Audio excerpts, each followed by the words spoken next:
Hey everyone, welcome to Talk Tickers. Today we are tearing down CrowdStrike's latest earnings report. They dropped their Q4 numbers right after the bell on March 3rd. And honestly, it's a fascinating story about a company putting up great numbers, but getting a pretty lukewarm reception from the market. Let's get into it. So here's how we're going to break it all down. First, we'll hit the big numbers, all the good stuff. Then we'll dig into the story that management is pushing, which is all about AI and their platform. After that, we'll look at what they're guiding for the future and what investors were really asking about. That leads us right into the market's kind of puzzling reaction. And finally, I'll give you our take and what to watch for next quarter. All right, let's dive right in. Section 1, the numbers. Look, on the surface, CrowdStrike's Q4 looked like a total win. They delivered what you'd have to call a solid beat against Wall Street's expectations. So on the top line, revenue came in at $1.31 billion, squeaking past consensus by about $8 million. Same story on the bottom line. Their non-GAAP EPS was $1.12, a 2-cent beat. So yeah, these are solid numbers for sure. But they're not exactly the kind of jaw-dropping blowouts that make a stock go parabolic overnight. But this is the number that really made everyone sit up and take notice. $331 million in net new annual recurring revenue. Now, this metric is basically the lifeblood. It's the best measure of new business growth. And it wasn't just good. It was a company record. We're talking 47% growth year over year. That is a massive signal that demand is absolutely accelerating. And this isn't just growth at any cost. A 29% free cash flow margin? That shows you just how healthy their business model is. This company isn't just growing its top line. It is a straight-up cash-generating machine. And all that amazing momentum pushed them past a really huge milestone. Their total ARR, that's the predictable locked-in revenue they can count on, is now over $5.25 billion. I mean, think about it. For a pure-play cybersecurity company, hitting that kind of scale, that's just massive. Okay, so the numbers look pretty great, right? But what's the story behind the numbers? And that brings us to Section 2. Management really wanted investors to walk away with two main ideas: their central role in the AI revolution and the incredible power of their Falcon platform. CEO George Kurtz pretty much framed the whole discussion with this powerful quote from the earnings call. He basically sees the world splitting in two: software companies that AI is going to make obsolete and those that are going to thrive because of it. I'll give you one guess which camp he thinks CrowdStrike is in. So how exactly are they planning to thrive? Well, it really boils down to this. First, their goal is to become the go-to security layer for this entire AI revolution. Second, they're cashing in as big companies get sick of juggling dozens of different security tools and just consolidate everything onto their single Falcon platform. And they're speeding all this up with a really smart sales model and some key acquisitions that just make their competitive advantage even bigger. And this Falcon Flex model, it's a perfect example of their strategy working. You can think of it like a land and expand model on steroids. They get a customer signed up on this flexible plan, and they've already got over 1,600 of them, which is almost $1.7 billion in ARR. Then, as those customers use more services, they reflex into a bigger contract, and that's where the magic happens. Their spending jumps by an average of 26%.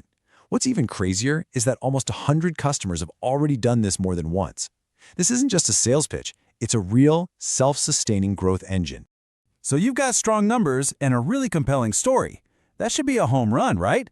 Well, not so fast. Let's jump to Section 3 and look at the guidance they gave and, maybe more importantly, what was really on investors' minds. So with all this good news, what was Wall Street really grilling them on during the Q&A? What were they trying to poke holes in? First off, let's just look at the official guidance. The outlook for next quarter and the full year was, well, it was solid. It landed pretty much right where analysts were expecting, maybe even a little better. They're projecting full-year ARR to finish around $6.5 billion. So on the surface, absolutely no red flags here. But digging into the Q&A session, that's where you find the real anxiety. Investors were really pushing on the threat from these new AI-native competitors. They were questioning if that incredible growth from Falcon Flex can keep going, and if they can really sustain their momentum in cloud security. These are the nagging worries that just seem to be hanging over the stock. And those concerns really bring us to the central puzzle of this whole earnings report, which is Section 4, the market's muted reaction, or as we're calling it, the shrug. So despite the record growth, despite raising their guidance, the stock barely budged. It actually dropped just under 1% in after-hours trading. Now look, in this market, especially for software stocks, Sometimes flat is the new up. But for a premium, high-growth name like CrowdStrike, this quiet reaction was a pretty clear signal that investors are hesitating. And this wasn't just a one-night thing. If you look at the month leading into the report, you can see the broader cybersecurity sector, which we're tracking with the Hack ETF, was actually up a little bit. At the same time, CrowdStrike's stock had fallen almost 6%, so it was already underperforming its peers before the print. So what's with the disconnect? Well, it really comes down to these two completely different stories playing out.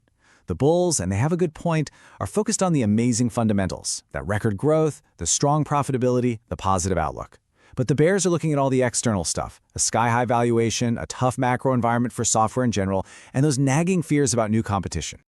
Okay, so let's put this all together and figure out what it means. Section 5, what we're watching for on the next call, and of course, our official take and rating. Our official rating on CrowdStrike is a market perform. Now let me be super clear. The company is executing fantastically. The strategy is working. But the stock's rich valuation, combined with all those sector headwinds we talked about, means we think it's pretty fairly priced for now. The easy money here has probably already been made.